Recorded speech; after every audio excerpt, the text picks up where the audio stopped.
സംബന്ധിച്ചിടത്തോളം ബാനറിൽ എഴുതിയതുപോലെ തന്നെ ഒരു സ്വീകരണ വലിയ മഞ്ചേരിയിലേക്കുള്ളൊരു സ്വീകരണ യോഗമായിട്ട് കാണാനാണ് ആഗ്രഹിക്കുന്നത്.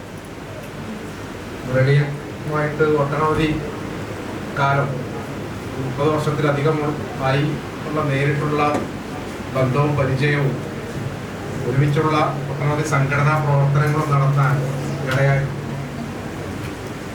ഇത് ഏറ്റവും കൂടുതൽ ഇടപഴകേണ്ടി വന്നത് 2002 സംഘടനയുടെ സംസ്ഥാന സമ്മേളനം മഞ്ചേരിയിൽ വെച്ചപ്പോൾ. 2002 സംഘടനാ സമ്മേളനം മഞ്ചേരിയിൽ നടന്ന സംഘടനാ സമ്മേളനം NFP പ്രസ്ഥാനത്തെ സംബന്ധിച്ചിടത്തോളം ഏറ്റവും ഉജ്ജ്വലമായ ഒന്നായി. ഇതുവരെ നടന്ന സമ്മേളനങ്ങളിൽ നിന്ന് ഏറ്റവും വിഭിന്നമായി ആ സമ്മേളനത്തെ മാറ്റി തീർക്കാൻ കഴിഞ്ഞു. അന്ന് മുരളിയുടെ സംഘടനാ ശേഷി വൈഭവം ഒക്കെ വളരെ പ്രകടമായി.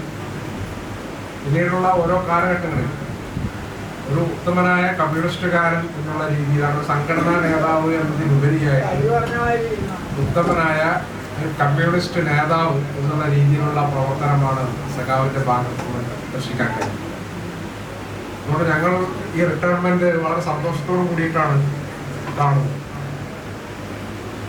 ഞങ്ങൾക്ക് മഞ്ചേരിയിലേക്ക്, ഞങ്ങളുടെ പ്രദേശത്തേക്ക്, മലപ്പുറം ജില്ലയിലേക്ക് കമ്മ്യൂണിസ്റ്റ് പ്രസ്ഥാനത്തിന്റെ, പൊതുജനാധിപത്യ പ്രസ്ഥാനത്തിന്റെ മുൻനിരയിൽ നിന്ന് പ്രവർത്തിക്കാൻ ഒരാൾ കൂടെ കിട്ടുന്നു എന്നുള്ള അതിയായ സന്തോഷം ഞങ്ങൾക്കുണ്ട്.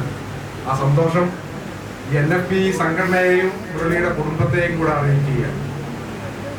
അദ്ദേഹത്തെ സംഭാവന ചെയ്ത അത്തരം ഒരു നേതാവിനെ വാർത്തെടുക്കുന്നതിൽ, സംഭാവന ചെയ്യുന്നതിൽ NFP പ്രസ്ഥാനത്തിന് വലിയ പങ്കും ഉണ്ട്.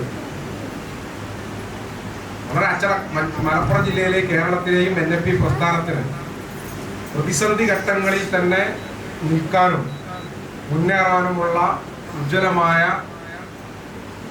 സംഘടനാ വൈഭവം ഉണ്ടാക്കി കൊടുത്ത ഒരു നേതാവ് കൂടെയാണ് മുരളി. സംഘടനയുടെ നിരോധനം വകവെക്കാതെ ആ നിരോധിക്കപ്പെട്ട കാലത്തും ആ സംഘടന ഉജ്ജ്വലമാക്കി കൊണ്ടു നടക്കാൻ സഖാവിന് കഴിയും. വരുന്ന ആളുകളിൽ വിശ്രമരഹിതമായ ജീവിതം അദ്ദേഹത്തിന് ഉണ്ടാവട്ടെ എന്നാണ് ആശംസിക്കുന്നത്. അതെ, വിശ്രമരഹിതമായ ഒരു ജീവിതം, കുടുംബത്തോടൊപ്പം റിട്ടയർ ചെയ്താൽ സാധാരണ കുടുംബത്തോടൊപ്പം വിശ്രമിക്കുക എന്നുള്ളതാണ്. എന്നാൽ ഞങ്ങൾ ആഗ്രഹിക്കുന്നത് വിശ്രമരഹിതമായ ഒരു ജീവിതം അദ്ദേഹത്തിന് ഉണ്ടാവട്ടെ എന്ന് ആശംസിച്ചുകൊണ്ട്, അദ്ദേഹത്തിന്റെ ആയുരാരോഗ്യങ്ങൾ ഉണ്ടാവട്ടെ എന്ന് ആശംസിച്ചുകൊണ്ട് നിർത്തുന്നു.